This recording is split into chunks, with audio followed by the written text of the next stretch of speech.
Assalamualaikum. Saya akan ceritakan kembali cerita misteri seram dan juga sejarah. Terima kasih pada yang sudah subscribe dan juga yang hadir. Jika ada kekurangan, saya minta maaf. Kita mulakan dengan solawat. Allahumma salli ala Sayyidina Muhammad wa ala ali Sayyidina Muhammad. Kama sholaita ala Sayyidina Ibrahim wa ala ali Sayyidina Ibrahim. Wa barik ala Sayyidina Muhammad wa ala ali Sayyidina Muhammad. Kama barakta ala Sayyidina Ibrahim wa ala ali Sayyidina Ibrahim. Fil alamin innaka hamidun majid. Tragedi serangan ke atas balai polis Batu Pahat. 8 lelaki berjubah putih terbunuh. Mengimbau kembali sejarah hitam yang berlaku lebih 30 tahun dahulu agar dijadikan iktibar supaya kejadian itu tidak akan berulang lagi. Di mana kejadian yang berpunca dari kecewa untuk mendapatkan sesuatu taksub ekstrim serta terlibat dengan ajaran sesat, tidak mustahil ianya akan berulang jika melihat kepada situasi politik tanah air kita pada hari ini. Buktinya, doa kehancuran kepada sesama muslim sudah dihalalkan dan sanggup pula mengkafirkan umat Islam yang berbeza ideologi politik dengan mereka. Ini semua berlaku disebabkan terlalu taksub dan merasakan hanya diri mereka sahaja yang betul. Dan mereka yang dianggap tidak betul itu akan cuba untuk dihapuskan dengan apa cara sekalipun.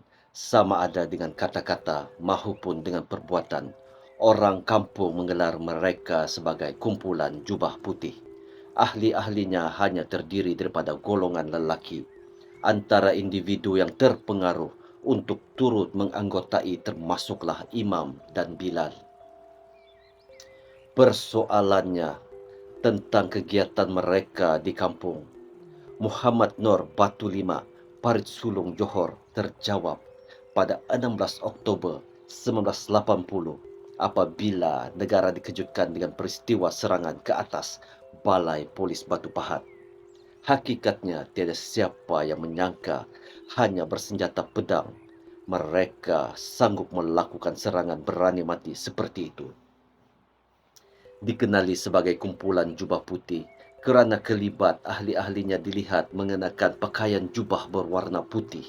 Walaupun agak pelik, kehadiran mereka dikatakan tidak pernah mengganggu penduduk kampung.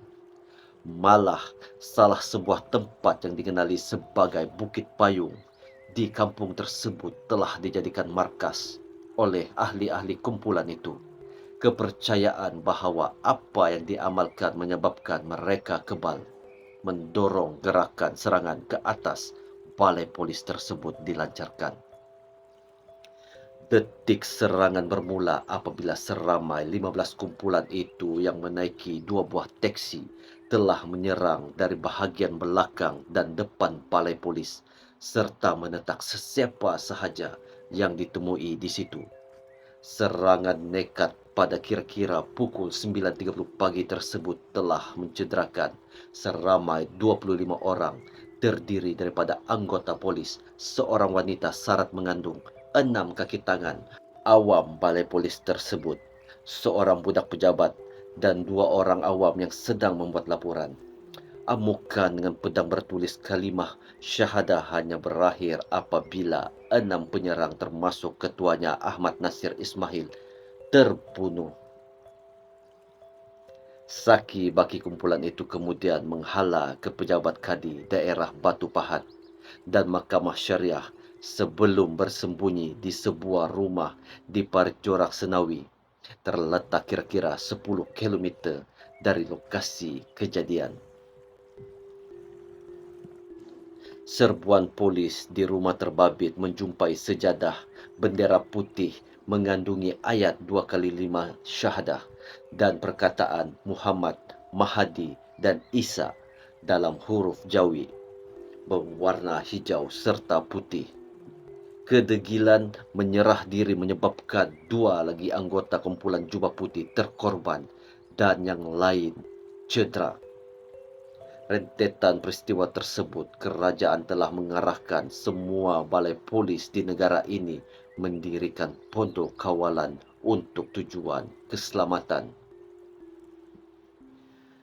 Cerita sampai di sini.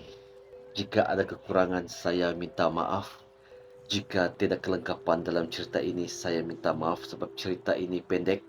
Sebenarnya cerita ini panjang, tapi dipendekkan.